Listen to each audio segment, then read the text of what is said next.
നമസ്തേ, നമസ്കാരം.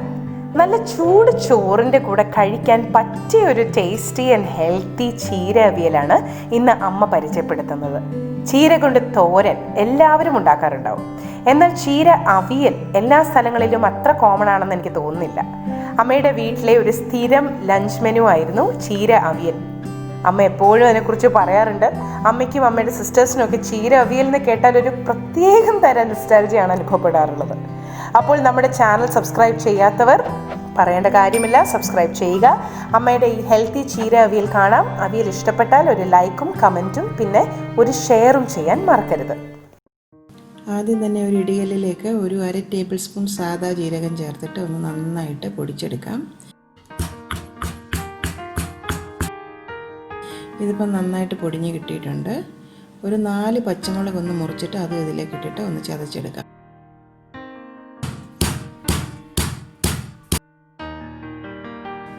ഇനി ഇത് നമുക്കൊരു ബൗളിലേക്ക് അങ്ങ് മാറ്റി വെക്കാം.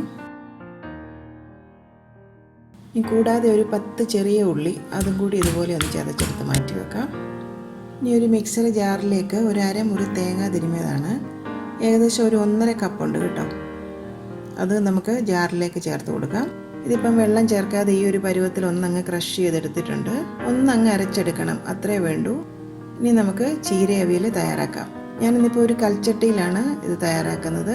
അവിയൽ തയ്യാറാക്കാൻ ഏറ്റവും നല്ലത് കൽച്ചട്ടിയാണ് കേട്ടോ. എൻ്റെയൊക്കെ ചെറുപ്പത്തിൽ ഞങ്ങളുടെ വീട്ടിൽ അവിയൽ ഉണ്ടാക്കിയിരുന്ന അതേ കൽച്ചട്ടിയാണിത്.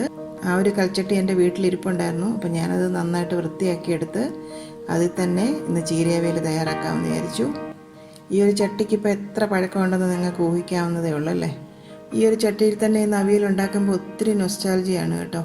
ഇത് ചൂടായി വരാൻ കുറച്ച് സമയം എടുക്കും, എന്നാൽ ചൂടായി കഴിഞ്ഞാൽ പിന്നെ എളുപ്പം തന്നെ കുക്ക് ചെയ്തെടുക്കാൻ പറ്റും. ഇതിപ്പോൾ ഒരു 25 ചക്കക്കുരു ഉണ്ട്, നീളത്തിൽ അരിഞ്ഞെടുത്തതാണ്. ചീര അവിയലൊക്കെ തയ്യാറാക്കുമ്പോൾ അവിയലിൻ്റെ ഒരു ബൈൻഡിങ്ങിന് വേണ്ടിയിട്ട് ചക്കക്കുരു ചേർക്കണം കേട്ടോ. അപ്പോൾ ചക്കക്കുരു കിട്ടുമെങ്കിൽ അത് ചേർത്ത് തന്നെ നിങ്ങൾ തയ്യാറാക്കണം. ഇപ്പോൾ ചക്കക്കുരുവിൻ്റെ സീസൺ ഒന്നും കഴിഞ്ഞിട്ടില്ലല്ലോ. ഇതിപ്പോൾ ചട്ടിയിലേക്ക് ഞാൻ ചേർത്ത് കൊടുക്കുവാണ്. ഇനി അതിലോട്ട് 1/4 ടീസ്പൂൺ മഞ്ഞൾപ്പൊടിയും കൂടി ചേർക്കുന്നുണ്ട്. ചക്കക്കുരു വേവാനായിട്ടുള്ള മഞ്ഞൾപ്പൊടി മാത്രം ഇപ്പോൾ ചേർത്ത് കൊടുക്കാം. കൂടാതെ ചീരയുടെ തണ്ട്, ആ കട്ടിയുള്ളതും കട്ടി കുറഞ്ഞതുമായിട്ടുള്ള തണ്ടെല്ലാം ഇതുപോലെ നീളത്തിൽ അരിഞ്ഞെടുത്തിട്ടുണ്ട്. അതും കൂടി നമുക്കിതിലേക്ക് ചേർത്ത് കൊടുക്കാം. ഈ ചക്കക്കുരുവും ഈ ചീരയുടെ തണ്ടിനുമാണല്ലോ കൂടുതൽ വേവുള്ളത്, അതുകൊണ്ടാണ് നമ്മൾ ആദ്യം ഇത് വേവിച്ചെടുക്കുന്നത്. അതിലേക്ക് ഒരു 1.5 ഗ്ലാസ് വെള്ളം കൂടെ ഞാൻ ചേർത്ത് കൊടുക്കുന്നുണ്ട്, കഷ്ണം വേവാനായിട്ടുള്ള വെള്ളം. ഞാനിപ്പോൾ മൊത്തത്തിൽ ഒരു 5-6 മൂട് ചീരയാണ് എടുത്തിട്ടുള്ളത്, അതായത് ഒരു കെട്ട് ചീരയാണ്. ആവശ്യത്തിനുള്ള ഉപ്പും കൂടി ചേർക്കാം. ഇനിയിപ്പോൾ നമുക്കിതൊന്ന് അടച്ച് വെച്ചിട്ട് 15 തൊട്ട് 20 മിനിറ്റ് വരെ ആ ചക്കക്കുരു ഒക്കെ ഒന്ന് വെന്ത് കിട്ടാനായിട്ട് നമുക്ക് വെയിറ്റ് ചെയ്യും. ഇപ്പോൾ ഒരു 15 മിനിറ്റ് കഴിഞ്ഞിട്ടുണ്ട്, നമുക്കൊന്ന് തുറന്ന് നോക്കാം. കണ്ടില്ലേ, ചക്കക്കുരു ഒക്കെ നല്ല പഞ്ഞി പോലെ വെന്തിട്ടുണ്ട്. ഇതിന് ചീരയുടെ ഇല മാത്രം ഇതുപോലെ അരിഞ്ഞെടുത്തതാണ്. തീരെ അങ്ങ് ചെറുതായിട്ട് അരിയണമെന്നില്ല, ഈ ഒരു പരുവത്തിൽ അരിഞ്ഞെടുത്താൽ മതി. അതും കൂടി നമുക്ക് ചട്ടിയിലേക്ക് ചേർത്ത് കൊടുക്കാം.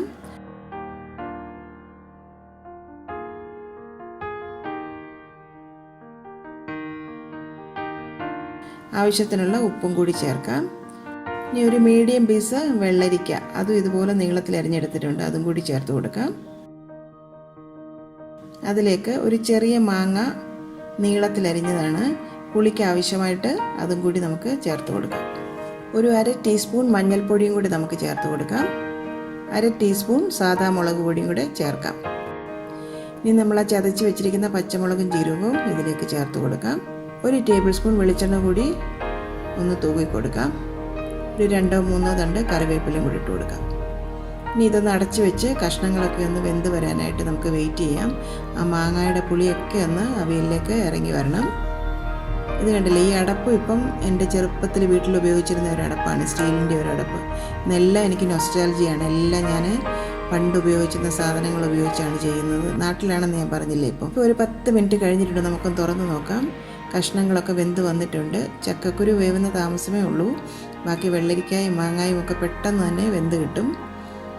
കണ്ടില്ലേ, ഇപ്പം വെന്തപ്പോൾ ആ ചീരയുടെ ഇലയുടെ കളറൊക്കെ പോയി. ചില ചീര അങ്ങനെയാണ്, ചിലത് നമ്മൾ വെന്താലും അതേപോലെ ചുവന്ന കളറിലിരിക്കും. ഇതിപ്പം കളറ് മാറിപ്പോയി. ചുവന്ന ചീരയൊക്കെ ആണെന്നുണ്ടെങ്കിൽ നമുക്ക് അവിയൽ കാണാനും നല്ലൊരു ഭംഗിയാണ്. ഉപ്പൊക്കെ ഒന്ന് ചെക്ക് ചെയ്ത് നോക്കാം. ഇനി അതിലോട്ട് നമ്മൾ അരച്ച് വെച്ചിരിക്കുന്ന തേങ്ങയുടെ കൂട്ട് ചേർത്ത് കൊടുക്കാം. ഇപ്പോൾ ആ കഷ്ണങ്ങളിൽ നിന്ന് കുറച്ച് വെള്ളമൊക്കെ ചട്ടി കിടപ്പുണ്ടല്ലോ, അതുകൊണ്ട് നമ്മൾ എക്സ്ട്രാ വെള്ളം ഒന്നും ചേർത്ത് കൊടുക്കണ്ട. ആ ചതച്ച് വെച്ചിരിക്കുന്ന ഉള്ളിയും കൂടെ നമുക്ക് നടുവിലേക്ക് ചേർത്ത് കൊടുക്കാം. 1 ടേബിൾ സ്പൂൺ വെളിച്ചെണ്ണയും കൂടി ചേർക്കാം. 2 തണ്ട് കറിവേപ്പിലയും കൂടെ അതിൻ്റെ മുകളിലായിട്ട് ചേർത്ത് കൊടുക്കാം. ഇനി എല്ലാം കൂടി ഒന്ന് വാരി പൊത്തി വെച്ച് നല്ലതായിട്ടൊന്ന് ആവി വരാനായിട്ട് ഒരു 2-3 മിനിറ്റ് നമുക്ക് വെയിറ്റ് ചെയ്യാം. അത്രേ വേണ്ടൂ. ഇനി നമുക്കൊന്ന് തുറന്ന് നോക്കാം. കണ്ടില്ലേ, നന്നായിട്ട് ആവിയൊക്കെ കയറി ഇറങ്ങി നല്ലൊരു പരുവത്തിൽ എത്തിയിട്ടുണ്ട്. നന്നായിട്ട് തന്നെ തവി കൊണ്ടൊന്ന് ഇളക്കി കൊടുക്കണം. ചുവന്ന ചീരയായിരുന്നെങ്കിൽ അവിയൽ കാണാൻ നല്ലൊരു ഉഷാറായിരുന്നു. എന്നാലും രുചിയിലൊട്ടും കോംപ്രമൈസ് ഒന്നും ഇല്ല കേട്ടോ. നല്ല ടേസ്റ്റ് തന്നെയാണ് ഈ ഒരു ചീര അവിയൽ. ചീര കൂടുതൽ ആൾക്കാരും തോരനൊക്കെ വെക്കുമെങ്കിലും എല്ലാ സൈഡിലും ഒന്നും ഈ അവിയൽ തയ്യാറാക്കാറില്ല. ഇതിപ്പോൾ എനിക്കൊന്ന് സെൻട്രൽ ട്രാവൻകൂർ സൈഡിലാണ് കൂടുതലായിട്ട് ഈ ഒരു ചീര അവിയൽ തയ്യാറാക്കുന്നത്. അതുകൊണ്ടാണ് ഈ ഒരു റെസിപ്പി നിങ്ങളുമായിട്ട് ഷെയർ ചെയ്യാമെന്ന് വിചാരിച്ചത്.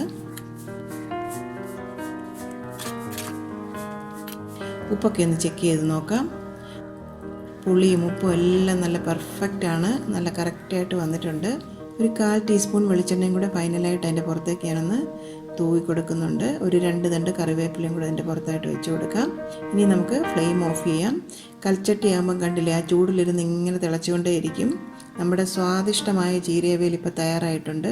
നല്ല ചൂട് ചോറിൻ്റെ കൂടെ വേറെ ഒന്നും വേണ്ട. ഞാൻ ചീര കട്ട്ലറ്റിൻ്റെ ഒരു റെസിപ്പി നേരത്തെ ഇട്ടിരുന്നു. അത് നിങ്ങൾ അധികം ആരും കണ്ടിട്ടില്ല. വളരെ വ്യത്യസ്തമായ ഒരു റെസിപ്പിയാണ്. ടേസ്റ്റിലും വളരെ ഡിഫറെൻ്റ് ആയിട്ടൊരു ടേസ്റ്റാണ് ആ കട്ട്ലറ്റ്. അപ്പോൾ കാണാത്തവർ മുകളിൽ കാണുന്ന ലിങ്കിൽ ഒന്ന് ക്ലിക്ക് ചെയ്തിട്ട് ആ റെസിപ്പി ഒന്ന് കണ്ടു നോക്കണം. അപ്പോൾ ഈ ചീര അവിയൽ നിങ്ങൾ തീർച്ചയായിട്ടും വീട്ടിലൊന്ന് ട്രൈ ചെയ്ത് നോക്കണം. ചക്കക്കുരുവിൻ്റെ സീസൺ ഒന്നും കഴിഞ്ഞിട്ടില്ല. ഇപ്പോഴും ചക്കക്കുരു അവൈലബിൾ ആണ് നാട്ടിലൊക്കെ. അപ്പോൾ തീർച്ചയായിട്ടും നിങ്ങളിത് പരീക്ഷിച്ച് നോക്കണം. നിങ്ങളുടെ എക്സ്പീരിയൻസൊക്കെ ഞങ്ങളുമായിട്ട് കമൻറ്റ് ബോക്സിൽ ഷെയർ ചെയ്യണം.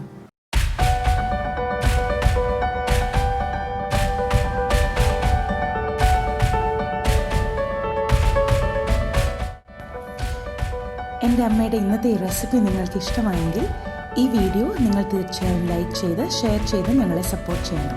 ഒപ്പം തന്നെ കറി വിത്ത് അമ്മ സബ്സ്ക്രൈബ് ചെയ്യാനും ബെൽ ഐക്കൺ ക്ലിക്ക് ചെയ്യാനും മറക്കരുത്. പെട്ടെന്ന് തന്നെ ഞാനും അമ്മയും മറ്റൊരു റെസിപ്പിയുമായി എത്തും. അതുവരേക്കും നന്ദി. Good bye.